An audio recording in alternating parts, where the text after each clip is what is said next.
Welcome, ladies and gentlemen, to a very fun episode of the Wrestling Underground podcast. We're going to be talking tonight about embezzlement, a sacrifice event, and rebellion, and maybe a little more to do about rebellion.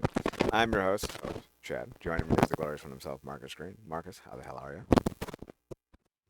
Good man. Didn't think I was gonna throw a little bit of a grenade in the docket, but looks like that's what happened. We had a loose plan for tonight's show. It was going to be about evaluating TNA talent since they've left TNA. And I was like, oh yeah, that'll be a fun little topic. And then Mark was like, hey, did you hear about this bullshit? And I was like, no, I did not. So from the Wrestling Observer newsletter by Roseanne Raphael, read this verbatim.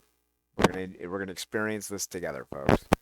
A director of a New York City German immersion school was allegedly embezzling funds from the institution to finance a lavish lifestyle, including attending WWE events with exclusive VIP passes. A lawsuit was filed by the school, and the woman in question could be looking at 20 years in prison. According to the New York Post, the director of Kinderhouse Brooklyn in Park Slope, a woman by the name of Muriel Mizak, spent around $350,000 on WB tickets, including exclusive meet and greet VIP passes for herself and her children. She also reportedly bragged about it on a few occasions on Instagram. A civil lawsuit was filed by the school for her lavish lifestyle, which seemed beyond her means. She was allegedly renting two apartments in Park Slope while enjoying luxury first class trips almost every weekend. Federal authorities uncovered, in addition to the deputy tickets and passes, Mizak was also allegedly extravagant with expenses on travel and luxury goods. This amount this amount is nearly $650,000 in total. The indictment also said that she redirected the sum of $2.75 million from the school's tuition fees into her own bank account for personal use. These transactions took place between January of 2022 and October of 2025, and it was discovered by the school's principal who brought the issue to light. The New York Post also reported that she was questioned about the missing funds. She claimed it to be from her wealthy mother in Switzerland.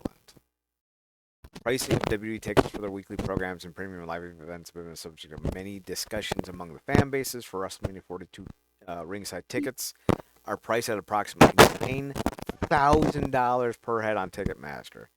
Exclusive two-day packages with lodging, access to the WWE World, and more reached the $30,000 mark. Sweet baby Jesus. Some of y'all, one, oh God, I don't even know where to start, Marcus. You? Yeah, I just it sucks because it's people like her that contribute to the mentality that the company overall has. That no matter how much they price out their base set of fans, which is the middle class people who really like wrestling in general, want to come see their product, but aren't rich.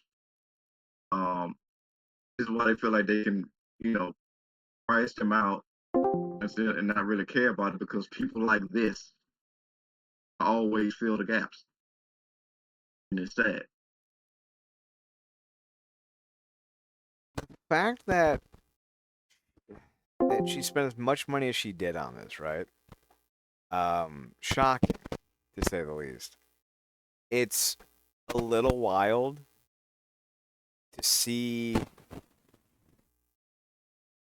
that it was $350,000 over the course of 3 years. That's like $100,000 per year, man. That's insanity. I'm shocked at that total. I'm absolutely shocked. We're having some fucking issues with Discord. Why can't we ever have a show that just goes normal?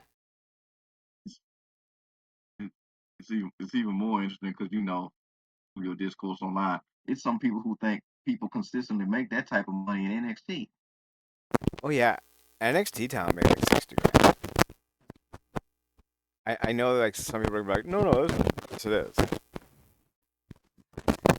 It's absolutely true. Now, some people, depending on how big they are, and like Shinsuke Nakamura was not making 60 grand in NXT by any means. Like it just wasn't happening.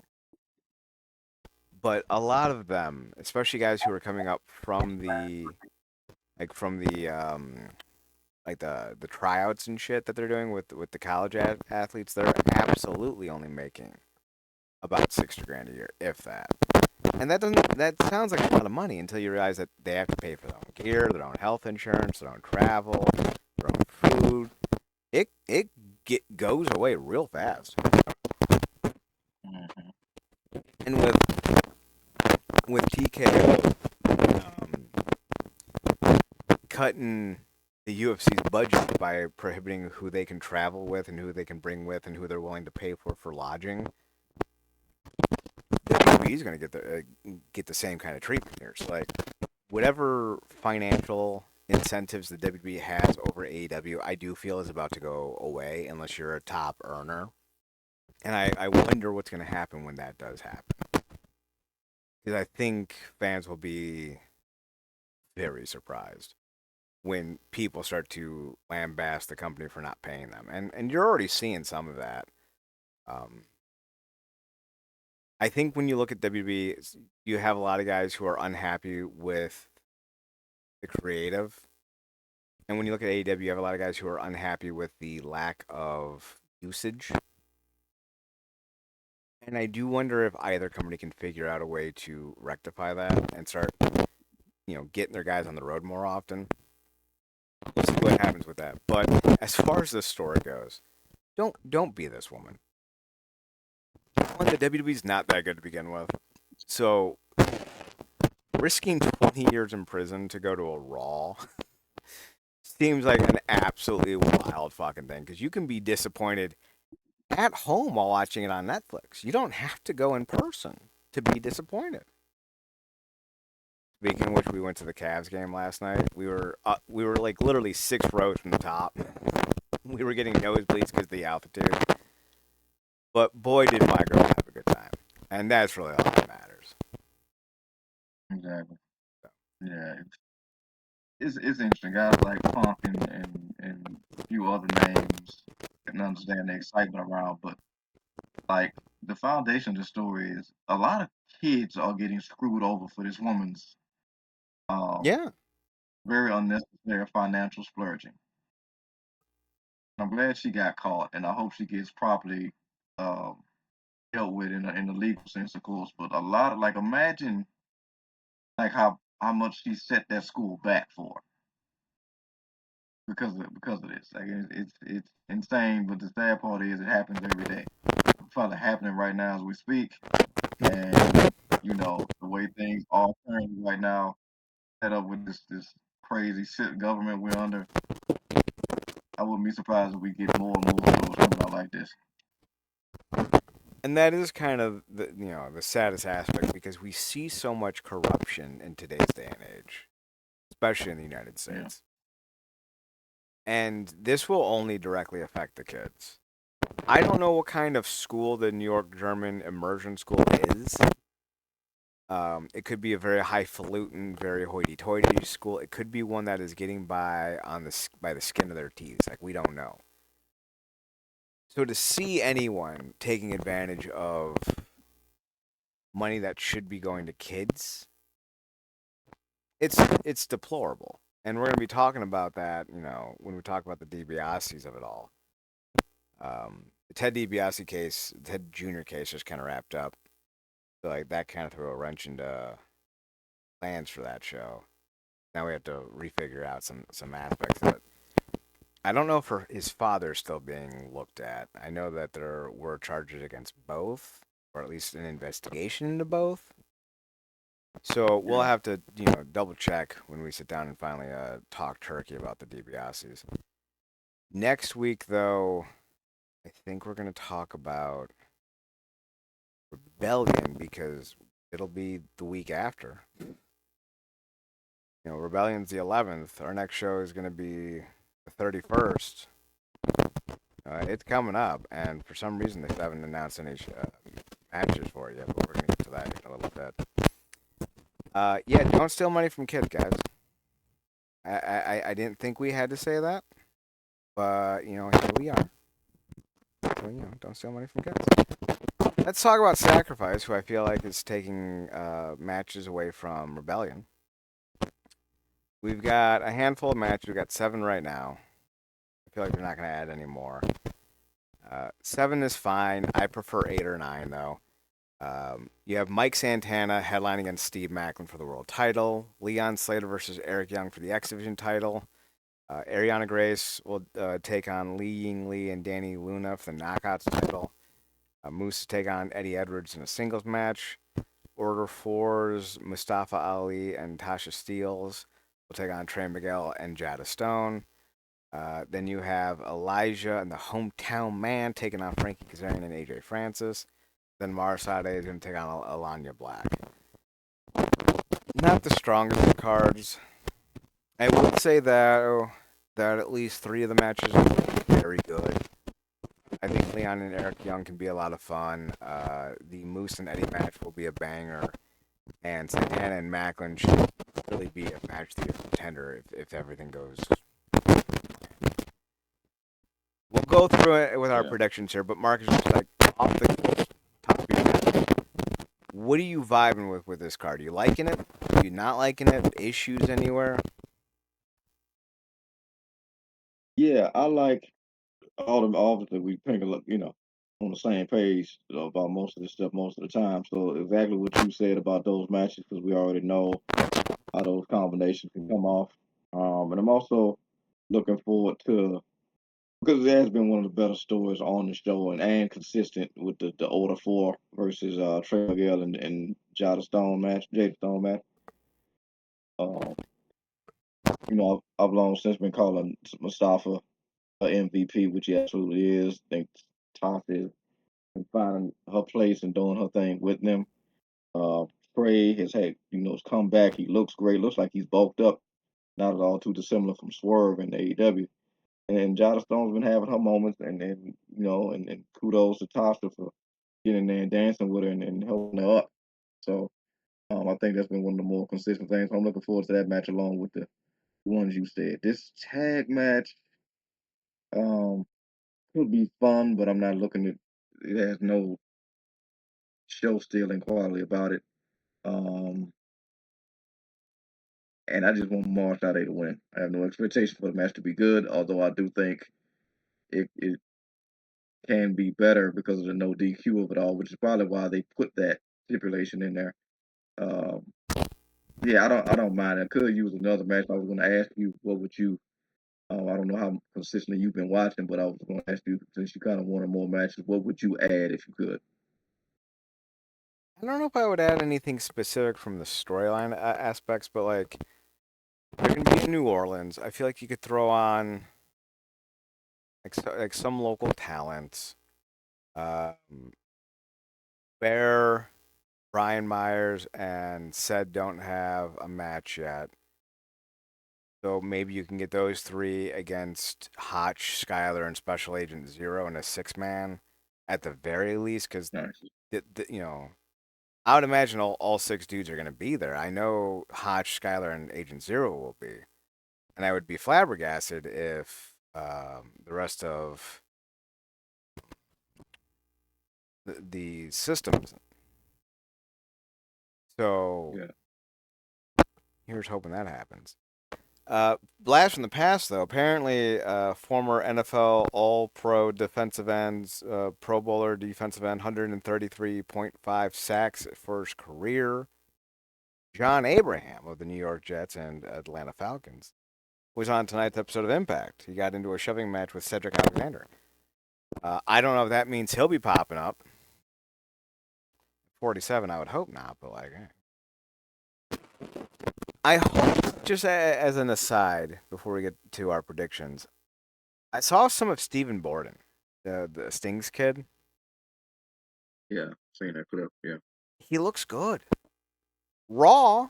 Yeah, man. But he looks good. I really think if he doesn't land with New Japan, I think TNA should try to scoop him up. I think he'd be a great get for him, but um, we'll see what happens Would there. you would you send him someplace before that to get some training, and if so, where? I would, call around. Um, Yeah. I wouldn't go to any one place. I know for a fact that Johnny Bravo is working with EC3's company here in Cleveland, Exodus Pro, and I think shit, who was out there? I want to say Macklin maybe. Somebody was Hmm. out there doing some work with the guys in Exodus because I'm close friends with some of the Exodus guys. And someone from TNA on the wrestling side came with Bravo and did a bunch of work with them. And if what I'm hearing is true, I wouldn't be surprised come Rebellion, not Sacrifice, Rebellion. You might see a few of the Exodus guys in a dark match. Not saying that that's guaranteed to happen, but they were scouting Exodus guys for a reason. And I got to imagine that that might be like to see if some of those guys pop up. One of them, Dante Casanova, I think would be great in the X Division. I think he's polished enough that he could be on TV, and he's got a great look. He's called El Jaguar. He's an Aztecian kind of look with a jaguar mask to the ring. Very cool stuff. As far as Sacrifice though, I think the and maybe you bring in Alan Angels to do a match with KJ Orso. I think is his name. That could be interesting. Just like a little dark match. You got let's see, you got Tessa Blanchard and Diamond Mine. They're not doing anything. You got Zaya Brookside. She's not doing anything. Jody Threat's not doing anything. You got some options. Plus, you're doing the whole Rosemary and Allie storyline. So, like, could they pop up? You got options. So we'll see if they end up adding anyone to Sacrifice. I'm hoping. I'm hoping we get 8 matches on the main Yeah. card and then a pre-show match. Two. You know what's funny, and it'd be interesting 'cause since they've been bringing a lot of um blasts from the past back, particularly like Mickey James, which I know neither one of us was exactly over the moon about. It's always cool to see ODB. She's 40 now. Um, but if she could just come in and make an appearance or something. Um, 'Cause when you was talking about local talent, I was like, wait a minute, wasn't such and such from New Orleans? Taryn Terrell. Yeah, yeah. She's from Aaron Terrell is from the area. In fact, I think she was on that one show, Treme, yeah, Treme, which was a show set in Louisiana. Right yeah, now, she is retired. I don't know how retired that is. As you yeah, know, like no one's ever really retired in wrestling. You got a good enough yeah, idea, or you got a good enough amount of money, everyone will unretire. I'm hoping that because like her and Brooke Tessmacher went in on the Elegance brand, right?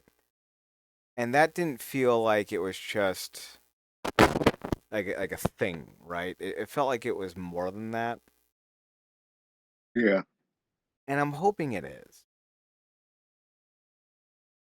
I'm hoping they pop up yeah. because that could be a lot of fun. Because to your point, I mean, obviously that the ODB done came down there and mixed it up, and that's always not only good just to see her, but also good because she is cross promoting with what she got a food truck. Mm-hmm. Uh, Holy hell, they brought Crazy Steve in for a segment with Rosemary. Um, Really? Interesting, but yeah, looks definitely like Steve. Um, Mickey would need some help with the Elegance brand because she clearly doesn't have the numbers. And somebody like Brooke and Karen, if not for just holding um the line for Mickey to make the odds even, if they don't want to wrestle that, like I said, just to have them come back and get the pop and stuff. Because I would imagine both of them in shape. Obviously, Brooke is model. I mean, both of them are now moms, but would imagine both of them in decent enough shape to at least pop up and make some appearances. So that'll be cool if she was able to rally that. And like you said, you don't feel like that social media stuff was just happenstance because it's never happened before. Hmm. So that'll be something real cool to do. It's just the placement of it because, like you said, the way they're doing some of these shows, um, you don't just randomly want to throw something back like that. Particularly when you've gotten ODB back, you have Allie back now. So if you're gonna bring these names back, at least make the moments matter. It sounds like ODB might be part of their long-term strategy for major events. I think I remember Yeah, hearing Hamilton saying something along the lines of how ODB's food truck will be a part of TNA events, or has been and continues to be. I'll have to double check, but it sounds like they have a working relationship with her and her food truck, which I think is a great idea. that's cool. Hmm. So let's talk about predictions. In the no DQ match, Mark is taking on Anya Black. It's hard for me to really gauge this because they're both NXT cast-offs. They're both people who I am not overly sold on, and they're both Yeah, seen by the company as having potential. I think of the two, I am more in line to think Mara Sade has something more to her than Alanya Black does. right. Um, Hmm. Alanya Black has a vibe, has a look. So does Sade. Sade also has athleticism, which Black does not. So I prefer to see Sade go over, but I have a feeling that they're gonna really push Alanya Black because she was like the big get for the new era, and I gotta imagine they're gonna at least try to push her. And if that's the case, who knows how that's goes. Well, Yeah, same. I think all the stuff that Alanya Black is touted to have, Mora has naturally. hmm. Um, Presence, the charisma, um, the aesthetic, and so many different ways. Like it's just, I just feel like she got more tangible. Like you said, she has the athleticism. I think she has more potential. Alanya, like you said, unfortunately has that big was sold as a big get. We also feel otherwise, and you're probably right. But she also has that annoyance factor, and you kind of almost need individuals like that um, in order for names like Mars Sade to matter. So obviously, I want Sade to win, but I can see if they want this thing to continue, her cheating to win, and then this thing kind of continuing. But I think in my heart of hearts, I'm kind of pulling for Sade. Um, but you never know. Like you said, the weird thing is, for as differently as we kind of feel about them, they kind of are in the same place roster wise. So Yeah, it's a weird pick. that's fair. I would agree with that. Elijah and the hometown man take on Frankie Kazarian, and AJ Francis. This is a throwaway match, but I like Cody Deaner, so I'm on board with this. And Elijah has really good what he gets. He's shockingly more athletic than than I ever really thought that he would be. He's nimble, he's exciting, he's powerful. I really think that he might turn heel because I remember when we got those vignettes before any of them joined TNA, where it was Vince, Dutch, and Elijah. Yeah, So they shot this thing. It was rumored to be for Ring of Honor, and then Elijah showed up in TNA, and then Vincent and Dutch came over to TNA a year later. I still think they're all gonna form up eventually. And I think if and when they do, Elijah will turn heel. So I don't know if the long game is to get the most out of his face run, then turn him heel to feud with Mike Santana, or if they're gonna turn him heel now, have him turn on the hometown man, or if they're gonna just wait and not turn him heel and just ride because he is probably a top 5 most popular guy in the promotion. Like he gets good reactions. But I would imagine though that this is going to be your ho hum run of the mill tag team match. But I think Elijah and the hometown man is going to go over. What about you? Same. I think this match is gonna have some fun elements to it. I think on the side of who wins, I think it can come down to the ego on the other side with Zayn and then Francis. Although they could gel well, I could very much see ego coming into play, and I think Elijah has been, to quote one good old JR, he's been maximizing his minutes a lot, particularly in that feud with Mustafa Ali. Like you said, I think he's got good presence. He's somebody that, even if I feel like if you soured on, if you stuck with, I think he's a guy that's been a lot of fun to watch. He certainly has the look about himself. Um, and I'm glad he's carried over a lot of that stuff that he had in previous iterations and what he's still doing. So I think this match could be fun. Um, like you said, it's kind of hard to not root for Cody Deaner. So going with them too. Cody is a comedic genius. I love me that quarantine. Still one of the best things. Oh man, Still one of the best things, that right? because yeah, 'cause wasn't they doing his stuff in conjunction with what they were doing with the TNA house The Wrestle House. stuff, Wrestle House? Yeah, Yes. I don't know if they were week to yeah, week, but that was like what the quarantine stuff was at the start of the year, and then you had the Wrestle House, I think, in the summer. yeah, yeah. They don't get enough credit for some of the stuff they did during COVID. But yeah, that was some hella entertaining stuff. I look forward to seeing what happens next with this young whippersnapper and Cody Deaner, though. Order Four's going to take on Trey and Jada Stone. I think Order Four's going to win this one. I, I'm gonna be real honest with you. I don't see the value in Trey Miguel. Mm, He's not a great promo. He's a decent in ring hand, but his value came with having Zachary and Dez and Myron. I don't see him as the kind of star that really can really move a needle. And like he's not at the point where like, well, let's give it time to figure out. Like he's in his 30s now. This Trey, 31. I've been watching him for well over a decade. So I would like to see what life could be like post Trey if we can get some talent in here. Like not getting people like Nikki Blackheart or Starboy Charlie. That sucks. Losing Mance, that sucks.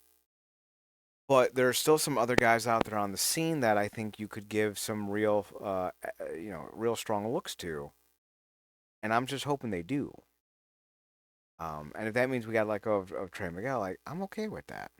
Like I'm not gonna be upset about that. yeah, mm, I know I'm yeah, probably yeah. in the minority on that one. I'm not gonna sit here and pretend otherwise.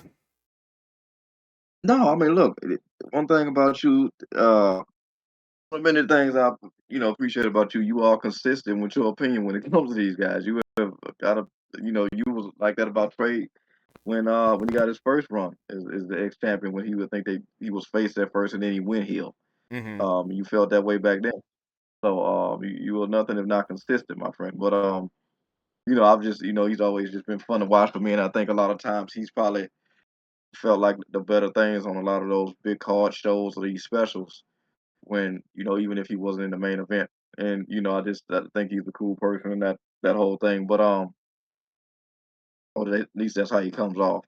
But having said that, with the way that you feel about Trey and how you've kind of, I guess, grown in certain appreciations of Mustafa because he has been consistent, and somebody who, to our prior conversation before the show, somebody that's been show loyalty and stuck around, and somebody that they actually signed. Would you mind uh, Miguel dropping that title to him eventually? Dropping the belt to who? To Mustafa? Ali. No, not at all. In fact, that's kind of where I Yeah. was going with that. I Yeah. think Ali, he's really grown on me. He really fucking has. He's such a good promo. And his character's so unique. It's not so different that you're like, well, it's like the Danhausen of it all. I think Danhausen's fantastic, but Danhausen is such a I don't say an abrasive character, but he's so unique that he's Hmm. gonna rub people the wrong way without trying to. There are gonna be guys who just like he's not for me.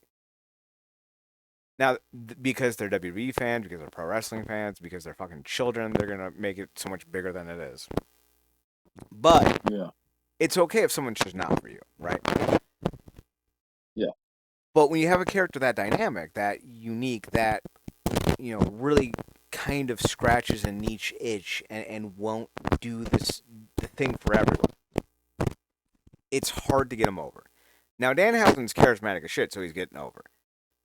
When you look at Mustafa, one of the things about him is that his heel character is very digestible.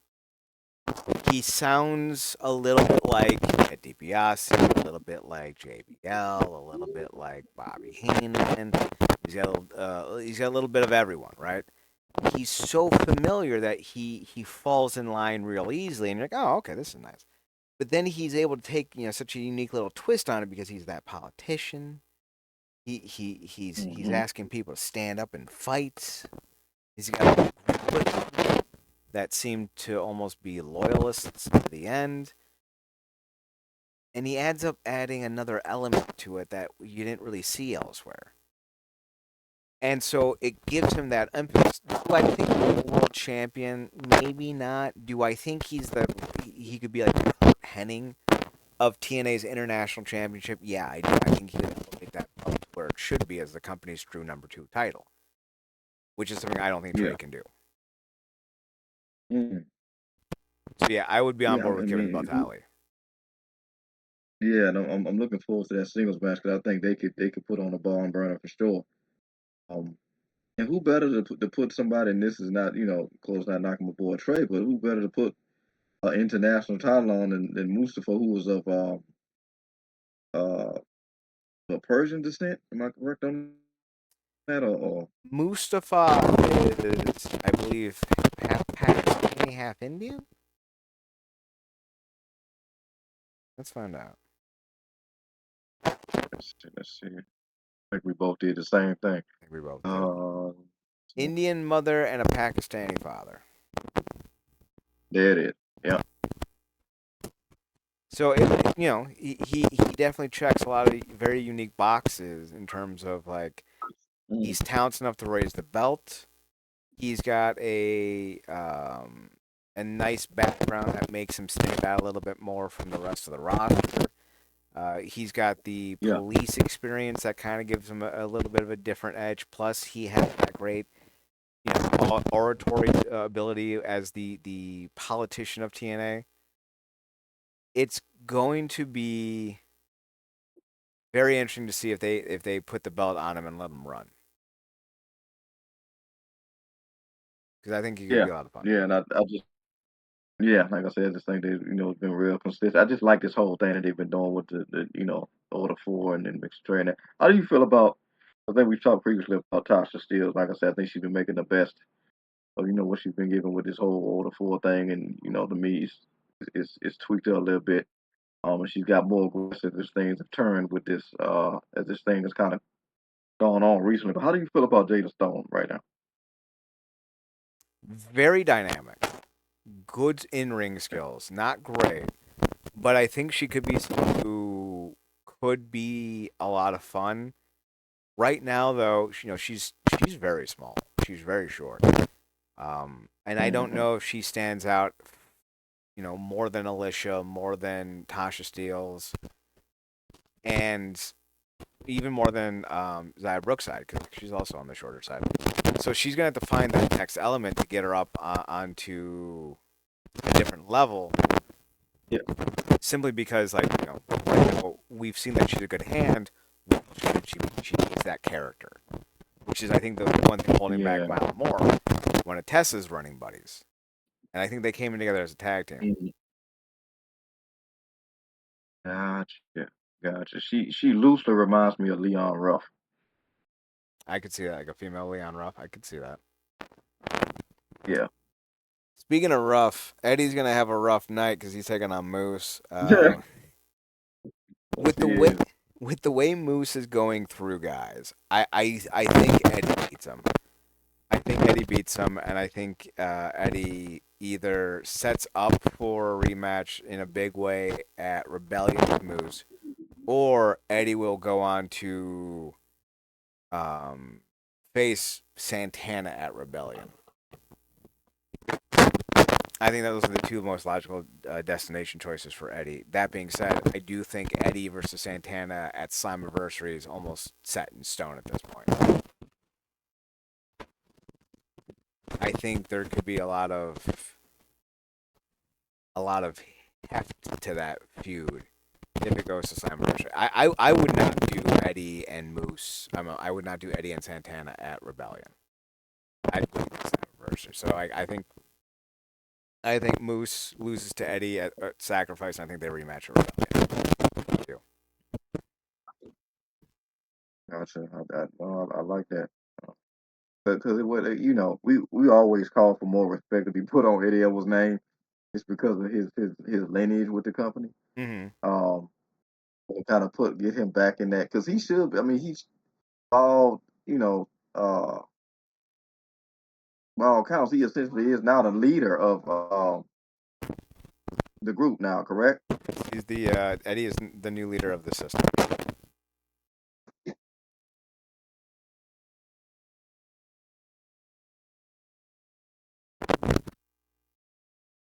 Yeah. Sorry about that. Yeah, the leader of the Yeah, he's the leader of the system. yeah, he's the leader of the system now, which feels absolutely right. He is the absolute vet of that group. So, um, yeah, that tracks and him going against Santana. I just feel like he should always kind of be going towards that world title pushing. I don't know if he and Santana really boxed like that since Santana's kind of been on his run. So that'll be fun. We got Ariana Grace taking on Lee Yingli and Daniel Luna. For the love of God, just put the belt on Daniel Luna, for fuck's sake. Right, she's been killing it. Ariana Grace, Oh, what's her name? Daria Ray and Alanya Black are killing the show. ooh, Like, they're killing it. Marcus, every time they're on, I churn the channel. It's not because they're women.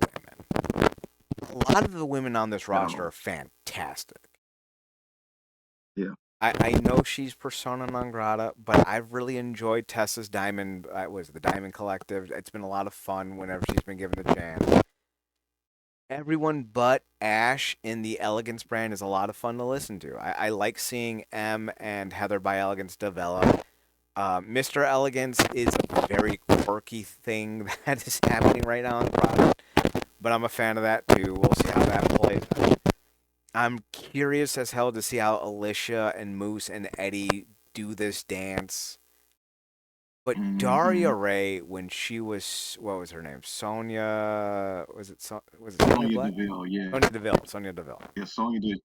She was with Mandy Rose. uh Mandy Rose. before, but after that she was with before after she was with Manny Rose, she was with that girl got injured. Anyway, I know she was in this faction of three that I used to call the Thugs of Destiny when they were on screen. Um, and they were equally as boring as she is by herself now, which is weird. And again, like you said, this is not nothing against them women, but these women don't whatever they're being touted as, that's not it. They do have turn the channel heat. This is some of the last remnants we feel, hopefully, of this NXT thing that can get at a break. Um, Stax and Ariana are essentially, as you called what earlier, Mara and Elena, they're NXT cast-offs that's still in NXT. They just and I think and God bless Lee Ying. I think she had a moment, she had a run, but Danny Luna has been killing it. and she deserves to win, and I think this is the scenario to do it in. I just don't understand what they see in this in Daria Ray, in Alanya Black, in fucking Ariana Grace. Like, it's one thing for Ariana Grace to be on the show with her dad. That's cutesy. Mm-hmm. Maybe you do like a mixed Yeah. tag match with like Santino and Ariana against Stax and like his new significant other, right? Because like that could have been a lot of fun. And that's not the route they went, and I think it really bit them in the ass because she's not a good wrestler, like even a little bit. So here we are, and now I'm just rooting for anyone, and I fucking hell, I mean anyone to take the belt off of her. Like have George Iceman, the personal concierge, have him take the belt off. I don't care. I really don't. Hilarious. Just anyone. Hilarious. Like fucking hell. So yeah. With that being said, I'm picking Danny Luna. Are you picking Danny Luna? Absolutely. Okay. Then we got Leon Slater versus Eric Young. They're gonna have Leon lose eventually, and I'm curious if it would be Eric Young, because if it's Eric Young, then he could actually start doing something that's rather unique.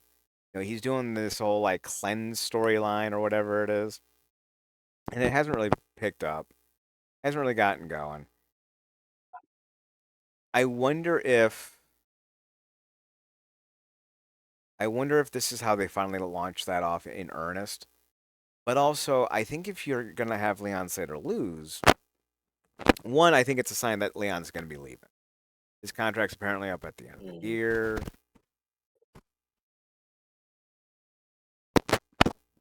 So we'll see. We'll see if Leon ends up leaving because this is usually a sign that the guy's gonna be heading out.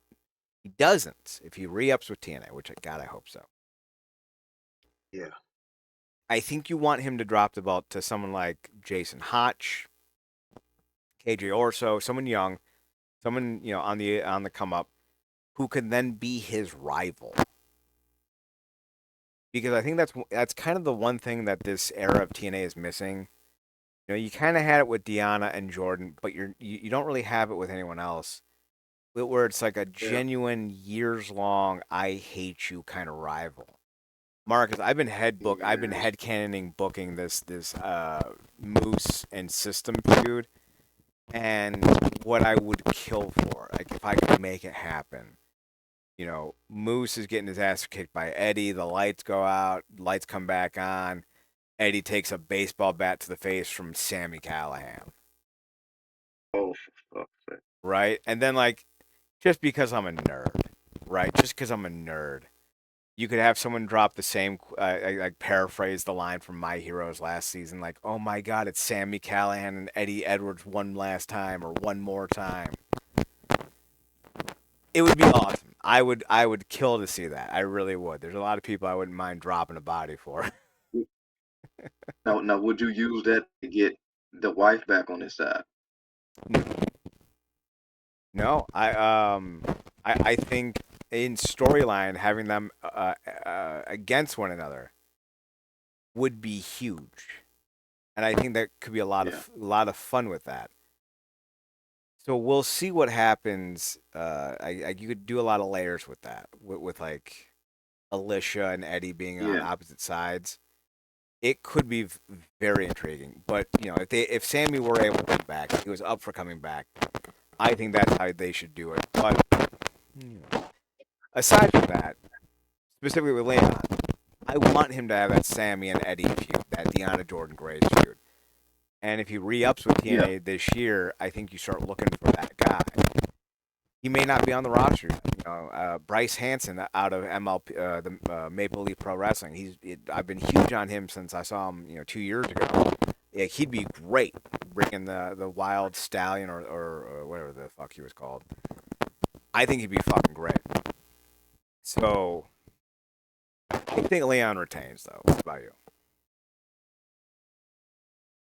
Yeah, same. I think Leon retained. I hope to you, like you, um, hope against hope that he resigns.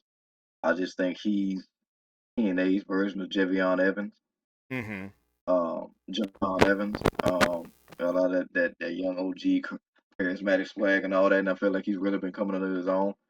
I seen the spark of it one of the promos. He actually, ironically enough, I seen some of that spark on a promo he cut against Obafemi in NXT when he was going against him. I think it was the title versus title. No, it was just him going against for the NXT title. I said, well, okay, this kid got some fire in him, got some spark. He can hold his own when given a chance. So, like you said, I think you give him a good story, like something with EY, who has played a good fool in the past. And then, I think both of us have been up and down, mostly down on him. Because sometimes it felt like he was in the way and he was something that, the company could just throw in and you could do whatever they ask and whatnot. He'd always play like an insta foil for everybody. Because gone are the days of those fun EY years when they really just had him, from Super EY to Mrs. ODB and that whole big. But but that's also the fun part of the history of him in the company.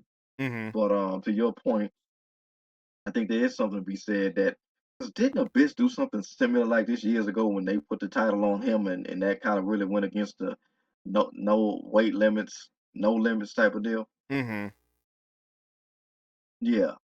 So, I think but the only thing that's been about the exhibition, Leon has just needed like a full, list of guys that he could really get in there and box with. I think losing guys like Ace Austin and essentially most of the Rascals while Trey kind of transitions, elsewhere amongst the roster.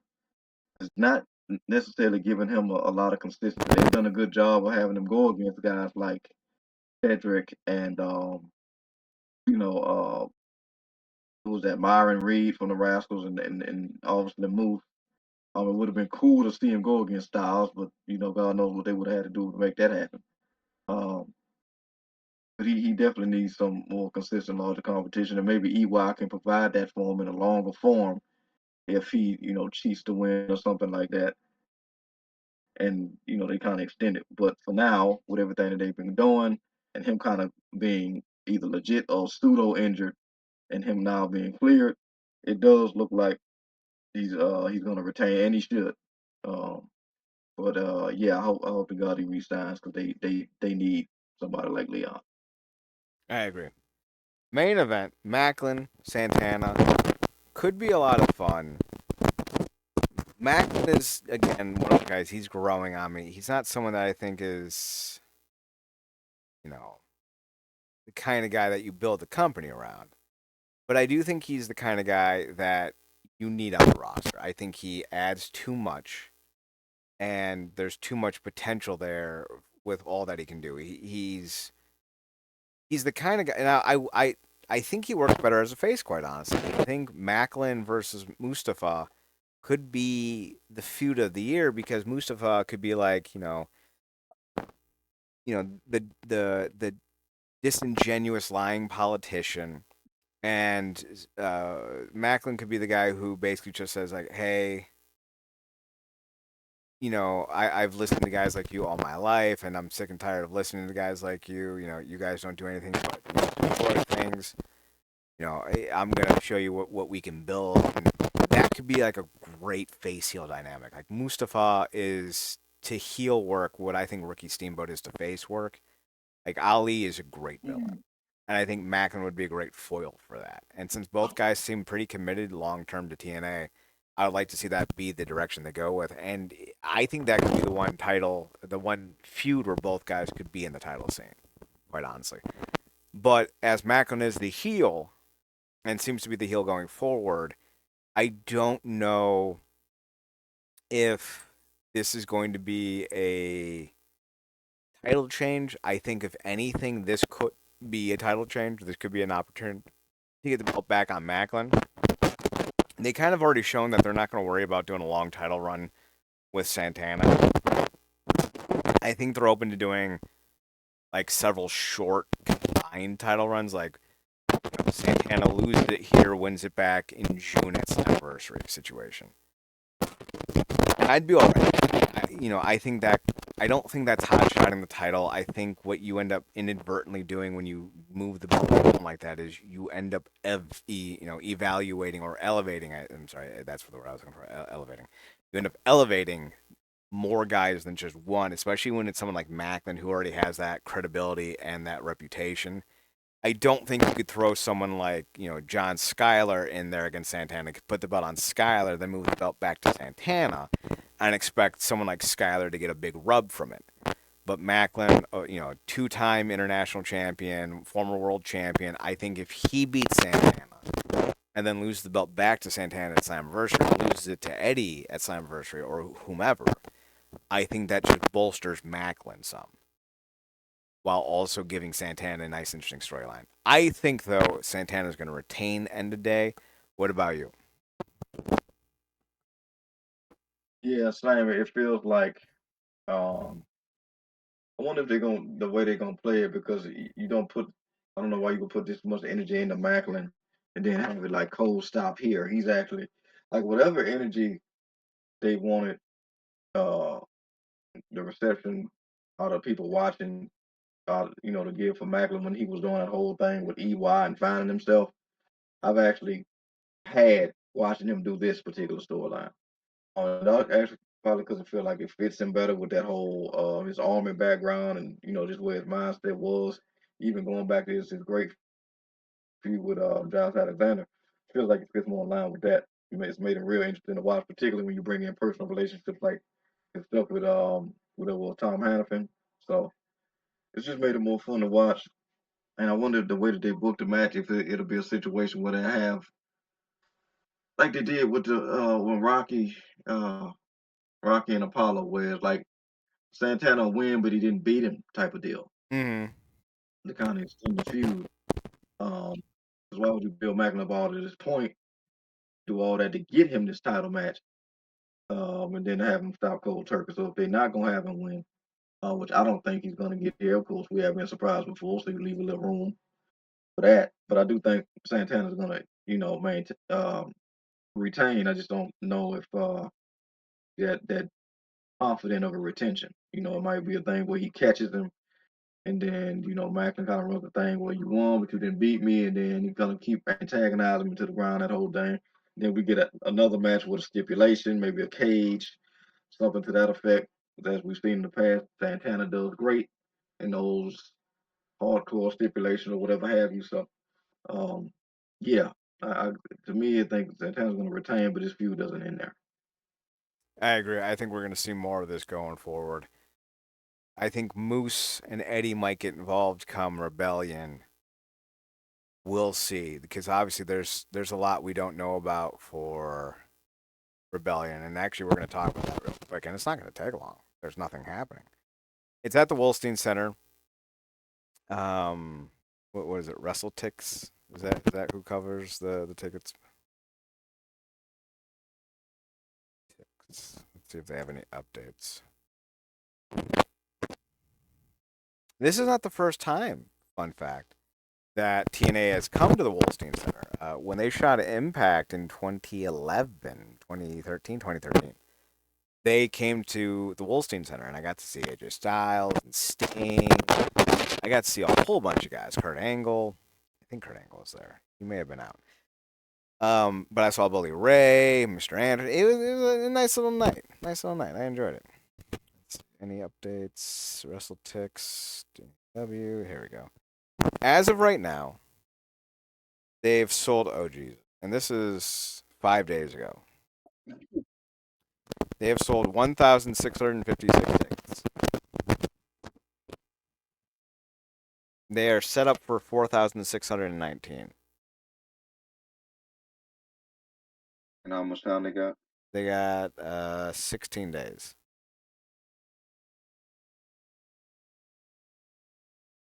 This is bad. It's a lot of that's a lot of ground to make up. They'd have to do an announcement not too dissimilar from a AJ Styles to kind of even remotely try and make up some of that ground. That is not good. That is horrible. The Wilson Center is not a small arena. It's about 14,000, give or take. Um, to be clear, though, the Gund Arena where the Cavs play, which is only like 3 blocks away, if that, is like 20,000. So like it's smaller by comparison, but it's not like small. It's a pretty big Yeah. venue. Let's see.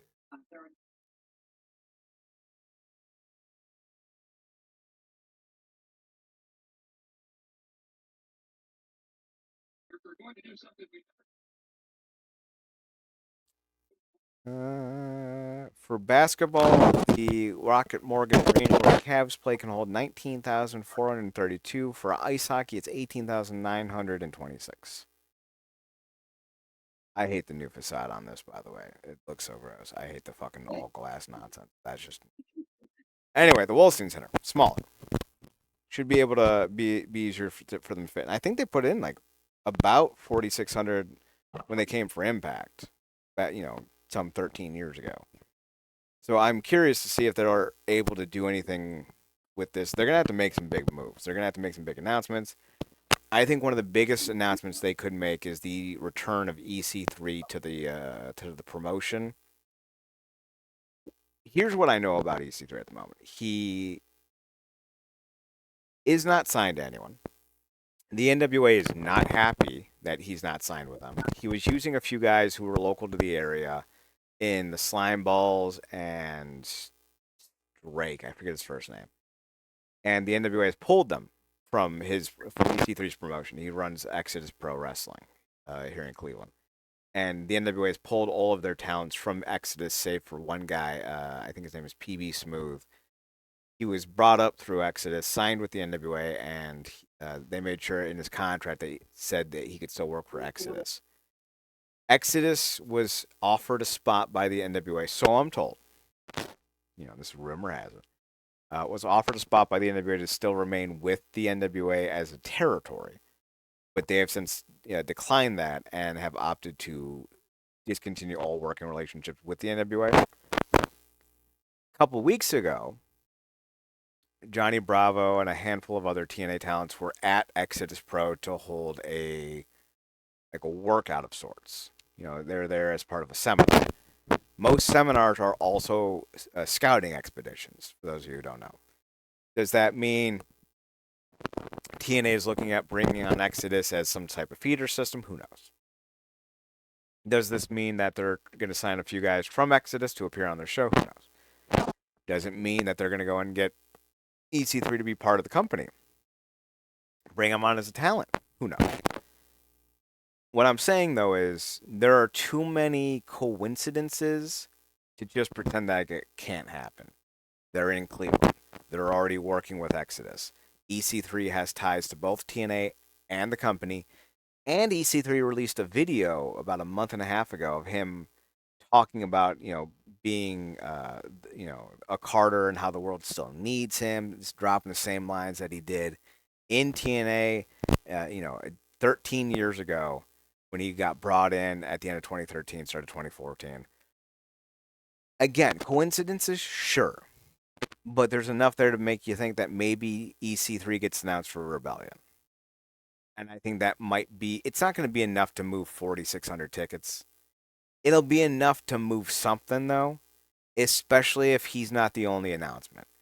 If they can get a few guys of notoriety, it could end up being a quote unquote sellout. Not that you're going to put in 14,000 people, but that you could put in all 4,619 tickets. That could be possible. We'll see if it happens, though. Marcus, do you think it could happen, or do you think TNA is going to be eating a loss on this one?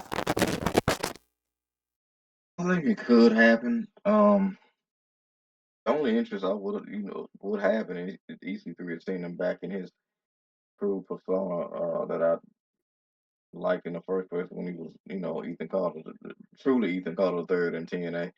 Because that's really not what he was doing when he came back in that Moose run, right? He was still on that uh like when he was like bald and going through that whole weird phase that he was doing. Mm-hmm. Uh, and he almost single handedly ruined Moose's um title run with that detour they made him take. fighting him.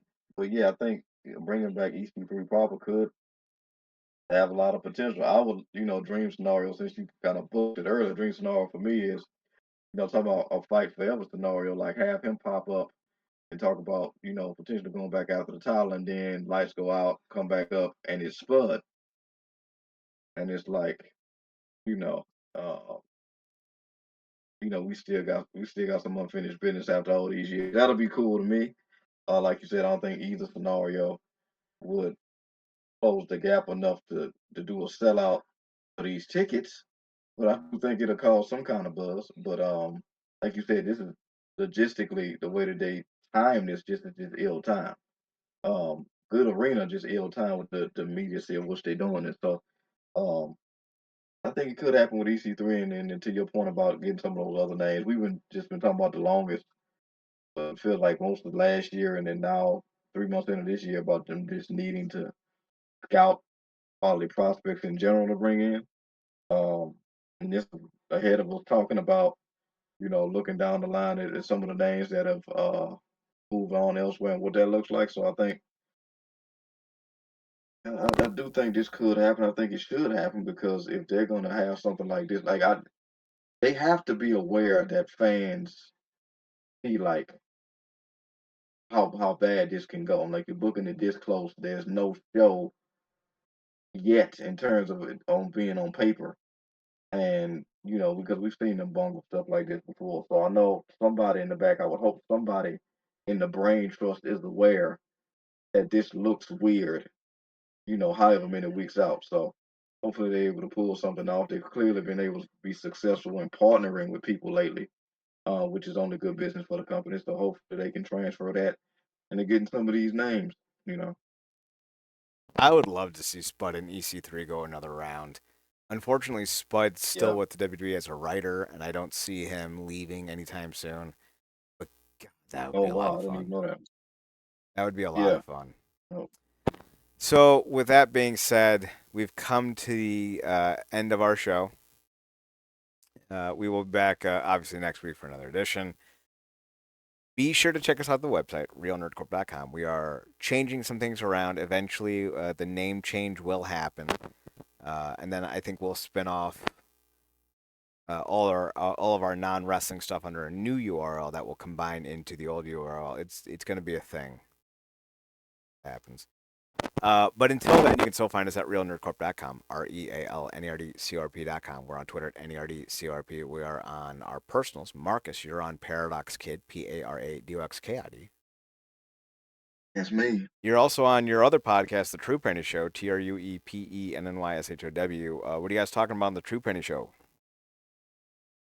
Coming up, man. Be on the lookout. We might be talking about some TJPW, some more, Joshi wrestling. So, we're big fans of Joshi wrestling over there. So maybe talking about a couple shows from them. So be on the lookout for that. And obviously, like I said, probably the finishing coverage of New Japan Cup. So, yeah. Be sure to check him out there. They do a lot of great work over there at the True Penny Show. You can find me on my personal at Chad Nerdcorp, CHDNERDCRP, and on the Instagram at Chad's Photo at CHDSPHUT. We're on YouTube.com and Twitch.tv at Wrestling Underground, so check us out there. We'll be back next Tuesday to talk about Rebellion to see if they've updated or changed anything. Um, we will talk a little bit more about what's going on there. And I think eventually we'll be doing our DiBiase show after Rebellion comes to a conclusion. So like that might be 2 or 3 weeks out. I know we keep moving it back, but there's a lot going on in this situation, and there's a lot going on to close out the DiBiase Jr. trial. I want to make sure we get everything right. Yeah. So unfortunately, when you're covering current events, sometimes other things get shifted and things just get pushed. All right. So that being said, for Marcus, I'm Chad. Thanks for tuning in. Thanks for checking us out. Thanks for giving us a chance.